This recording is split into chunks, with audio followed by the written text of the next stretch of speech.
من علماء اللغة. هذا الخليل بن أحمد الفراهيدي رضي الله تعالى عنهم أجمعين كان يقول: الرجال أربعة: رجل يدري ويدري أنه يدري فذلك عالم فاسألوه، ورجل يدري ولا يدري أنه يدري فذلك غافل فنبهوه، ورجل لا يدري ويدري أنه لا يدري فذلك جاهل فعلموه، ورجل لا يدري ولا يدري أنه لا يدري فذلك مكابر.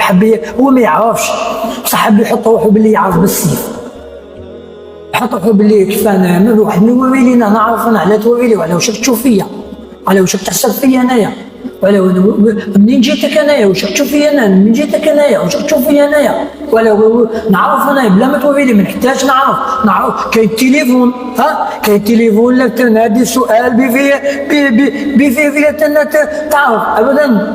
العلم لا يؤخذ من الهاتف ابدا احباب رسول الله. ولهذا ورجل لا يدري ولا يدري أنه لا يدري فذلك مكابر فاسألوه فامقتوه.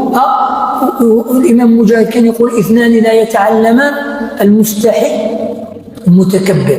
سيدنا علي قال رضي الله تعالى عنه: 6 خصال، من عرف 6 خصال لم يدع للجنة مطلبا ولا عن النار مهربا. خلاص أصوبة، خلاص أو عرف الطريق، أو عنده GPS يروح حتى للباب، باب الجنة. إن شاء الله ربي يجعلني وإياكم من أهلها وسكانها وعمارها. أحباب رسول الله، شوف قال